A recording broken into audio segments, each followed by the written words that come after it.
Petit, ah ok. Ouais, grand écart. Ayo mau yo tibi. On ouais. Ouais, ça va. Marche de serre. Ouais, ça va. Ok, journée on. Ah, ça va très bien. Ah. Allez, on a l'autre téléphoné. Eh, ande kuna ajudi. Bande ko dimanche. Merci, il doit faire du bien. Ne. Ah, Ok. donc on mi fala. Ah. Il doit on aga. Ok, John mi fala. Il doit on aga. Ouais. Garan tadi. Garan fam dum be andi ko ngaran di do woni. Ah, grande katisa. Ngaran ko ba de service do on ti amata de parce que andi ko ngaran di do on di donc aray donc mi fala di do bay di do watti ki am di do jama andiri landi do. Ah. Di do wona ga taw ko andana la ngodi do. Awanu ngale ko simna ko di masa yang ngal. Ah, grande katisa. Ora io ne do ti guarda, do ta di verifica la loro di oggi. Andi ko ne won do. Saran saran ka kanti udera mo. Maranje te gra. Andi ko ne won do ba. Jadi kuma pangun ku wati kanya ni kuno no ara achali kundi. Ah, ok, mira la cara. Voilà. Ai si ko ngi ngalo. Gore ni futti go nono. Okay. Zaira. Jadi kun sakit pun veru ndara achal kundi. Ok, ok, grand. Voilà, kun kama fulazu no ngai no moji. Sakit pun vala petit. Kundo are no gidarti ay kun ngal bleu vert wala e vert blanc wala. Ya, are laba.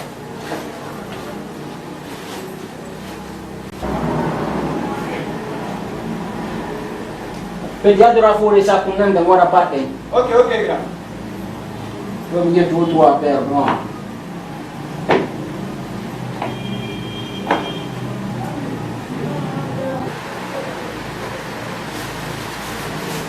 Grande katisa.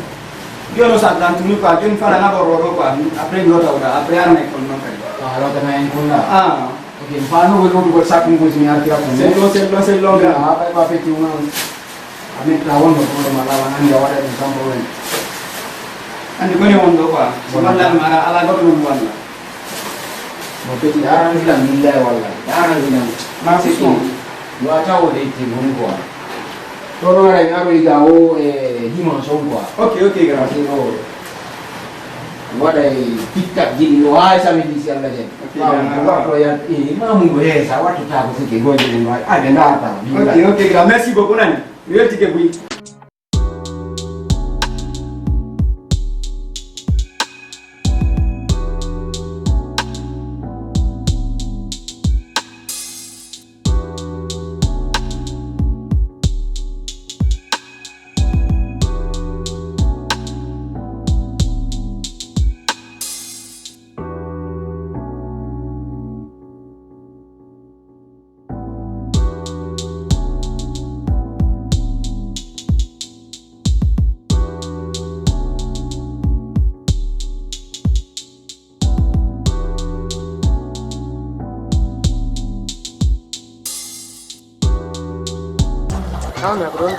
Ko ni kama.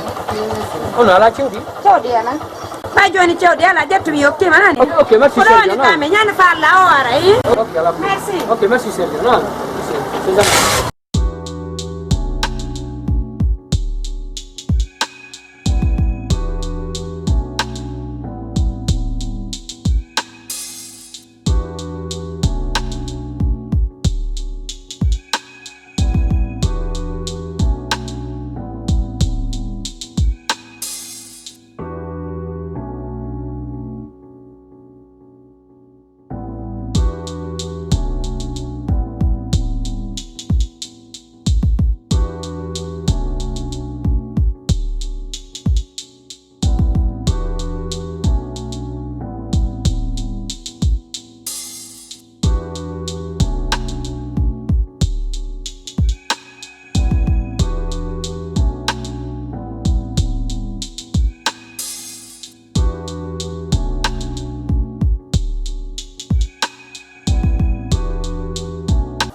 Halo. Oui. Ça va, no marche de? Yamtu.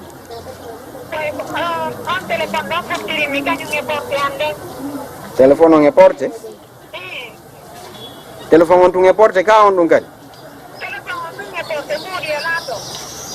Ok, awa, ko mi woccimo. Ah, mi jonte de sans problème. Wallahi mi jonte. Sida fala explica nella kami ko da andi konto majji.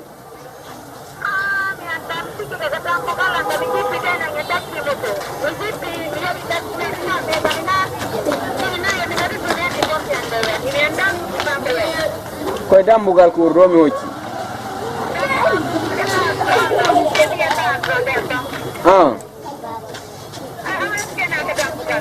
Joni mi naɓante an ɗon ɗo e kikiɗe joni si ɓuri ɗo seeɗa noddi tan la ngawar lawol.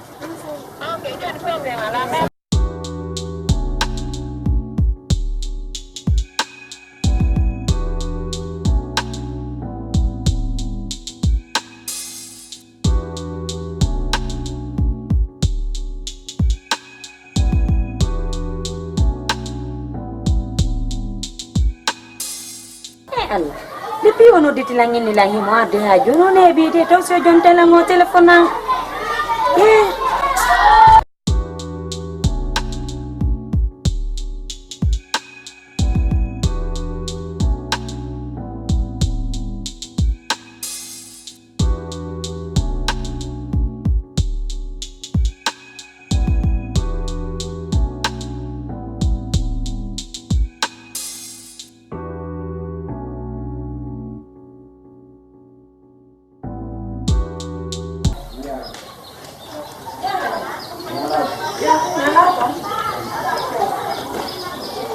Nana bilang jon telepon.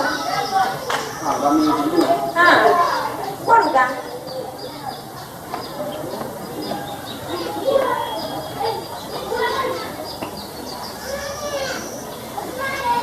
Nah, Joya. Nah. Mana yo? Oke, problem ya, Jon. Na respon.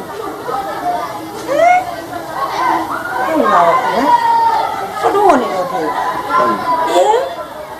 Pasti kamala ne fe ondo. Kono wiete da? Oh, D46. D46. Pasti kamala ka sare done hocco telephone siga dum do hande tu sekra arti la on jonni ta jommu. Nimit ma ari jodda ti handa jodda ka. Sifa mo. Kono kuda. Jodi. Kono fala wadane.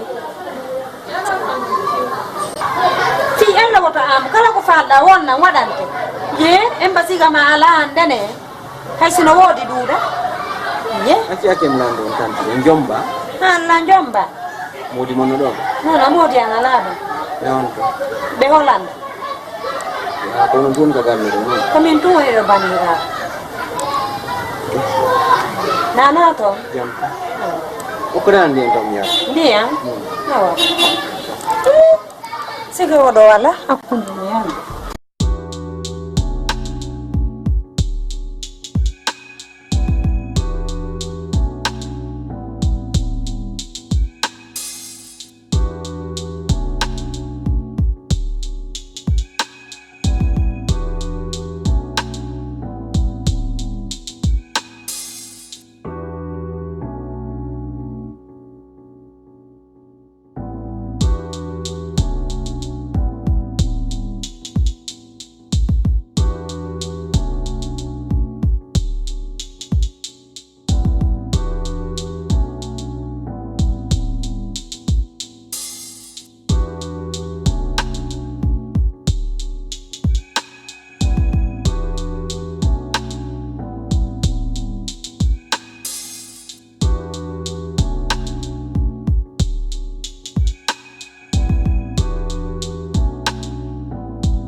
D46.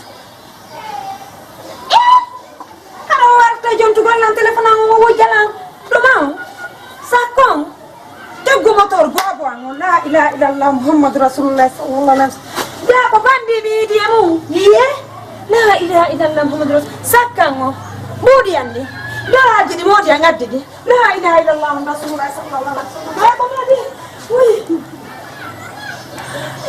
ya ko bandi bi diamu wi nene motor bobo wango wi dola jidi modi angaddani lanni taggu moto bobo be ambe Allah hebo mi hebi ye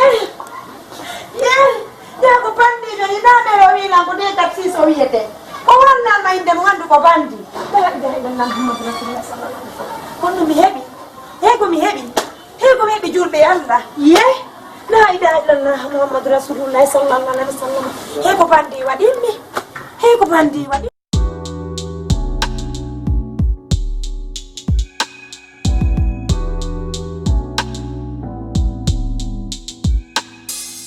Fitu. Oke Iko mbeda ora telefon mi falan. Telefon mo sempre no fan da ni. Un po'. Ai do. Ayudan. Ai do. Do haju fi. Ibu dah kasih mau telefon mi yonti. Mudah.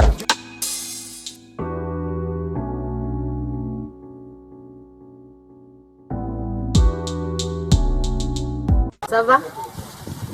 Marche de.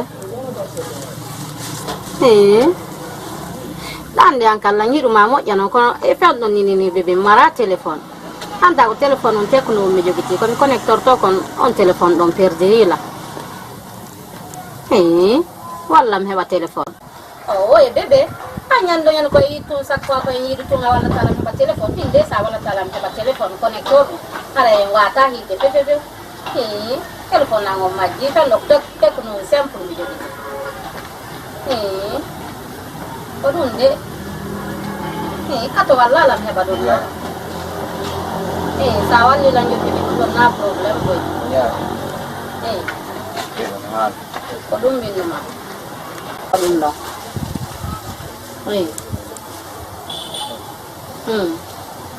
awa ɗum ɗon na probléme no sa wallilam heɓi ɗum ɗo min kadi hay en famotire awa joni mi hakkite ɓayda e golle merci heɓi soli ɓe woɗaɓe ɓe sikkude nandi kamɓe ko yon hiidu tun ɓe o walla talam heɓa téléphone tanke so jonnilan ɗi mbuɗɗam ñama tak jokka haaju an kadi ko ɗum ɗon Oni tuƴƴinirtoɓe mene worɓe ɓen ne ko noon de oɗon kadi na intérêt mo jokkuɗo jogi téléphone mo fof ɗaɓɓi on ɗaynude oya ko téléphone mi simple jogiti yeylandi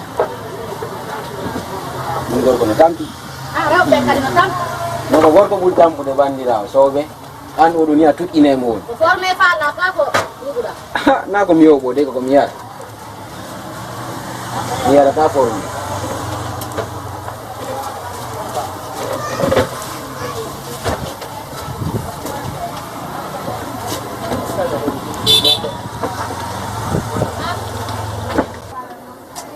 koko yenuɗa ɗo worɓe ɓe goye mettilan par ce que no wani wasko min ti wonno ɗo mettamma ayi ɓe ɓi mi anda on ɗum hay yeɓuɗa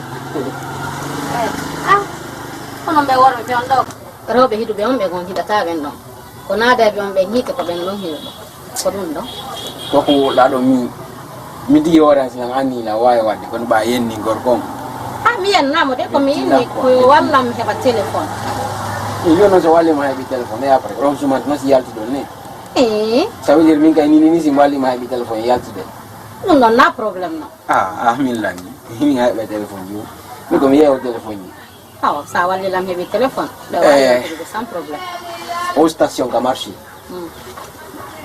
marché en face makko boutique téléphone ji no ɗon ɓe yeeya kañum e coñci o boutique kan on no oɗon mi yeyata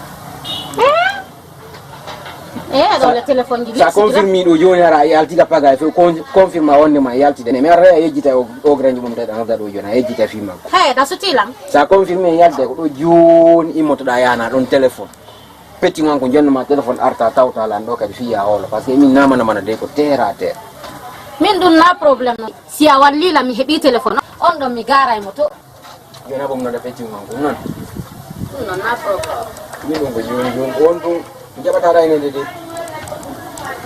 Bidai na Fena le ala kan ta fena na. Lan. sa fena nalla mi fena kan o ya. Ya ko na. Sede mi hari ko lutu. Ang ono wete na. Ba landa kila ono mi wete. Min ko haji. Angoi. Ko Fatuma. Fatuma ne.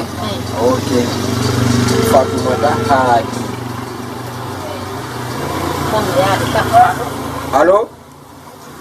Peti onna waino marsude? Onna waino. Wai saba ene daga boutique do ton? La capote jama bro. Ah okay. Langi min don jogo. Oya wada don shuwa telephone mo fala nga fami? Awa. Jiwon ko jiwo dane joni tidu do seda mo ine onno. Fatumata. Donc o jetta don telephone goto wada resi. O ko joni mo jette do taxi moto ya jon. Awa dia dana happy mo. Jiwo dane joni. Wala so woli ne makone no dala ndo mi confirma no jonna ma fami. Awa la aro ji jani ka no ni ko ko ji duma ji ni janiga. Ari no wodi ke ton ne. Wodi ga iko no landa di pa moto no. No problem, dia fo mina bay fo inshallah je. Awa. Sede mi hari ko lutunda. Pike man kuni ka boutique. Okay. Na niko. John. Ala kudo taxi moto imuda yako. Mibuzi Yo no. miyata. Mibuzi do wotu ma artu da telefono holo da tawa endi ke mimo no miya. Ya endi ke da telefono no wodi simi mo miya. Ndo mo. Yoni. Yo do mi dar janang. Okay. Apa lan do miya no telepon do hanya mera nan singa. Ani kodo ye daga ani mi anda bridge di. Mi dar.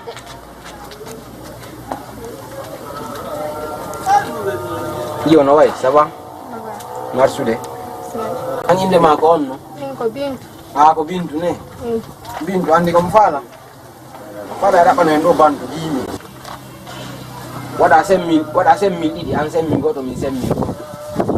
Ano kane ba ni mi anda bridge di ka boutique ga.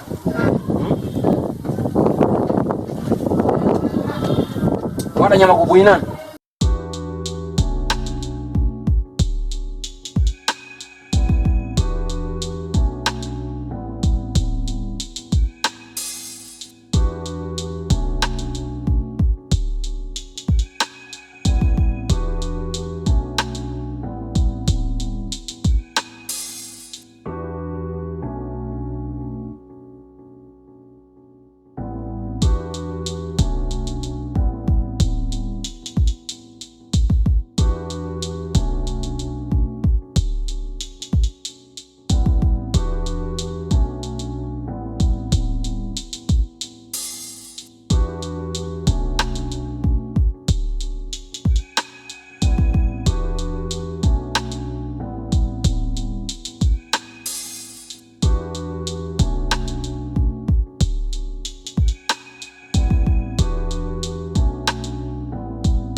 Jara. Nalaga.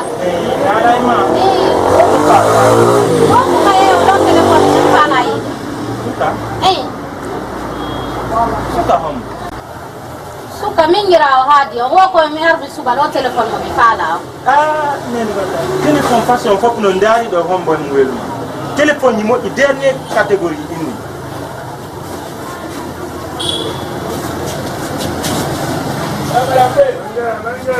Oro, no way jom dalang oro bidara. Oro.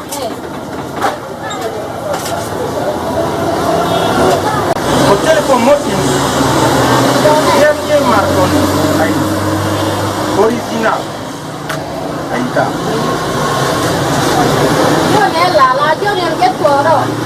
Yoni wade resi yo walinomawa. Kono? Wado resi yo walinomawa. Amba. Ahapia. Bindu wa wakando. Amo beron karipia ngatia peti wala modi.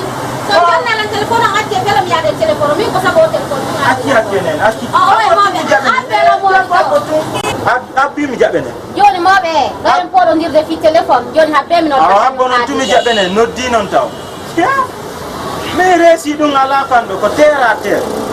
Téléphone 850 000 ça mari mi yeyima. Adi.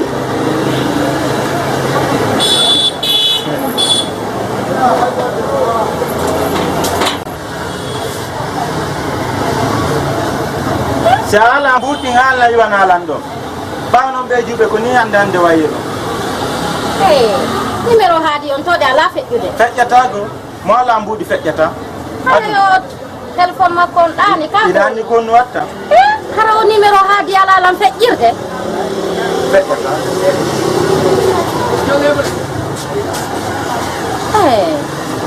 Para mi ngaldi.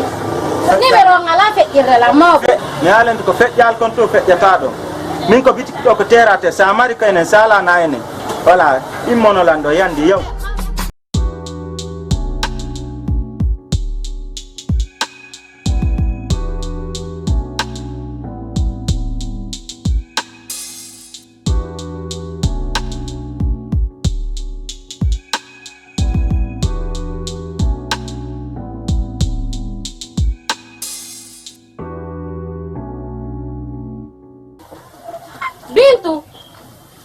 Bintu.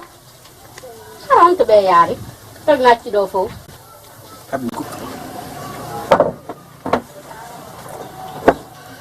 Ye? Emba on wonde be balene. Ono immina lando hore fenande mo andi ko be bale woni hay on buti ko mawbe. Kono gasina yalla.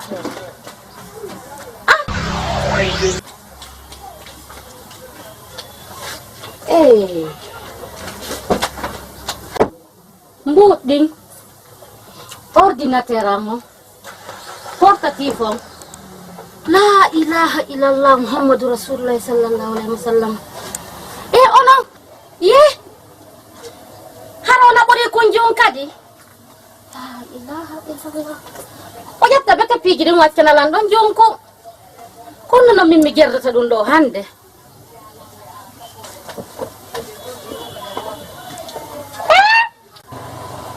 Bintu ko to na yude Grande makida ono kono nendo na sul baban kono meba la ilaha illallah muhammadur rasulullah sallallahu alaihi wasallam kono ni wanda do bintu becca ma do ya jodo ha mi ala an kadi akita na la buti ko ya hino waya wudila no ma fopu nabi anda mi wala ta bintu ala jina la ma anda mi wata mas wona mi hino do nyambudi makko ni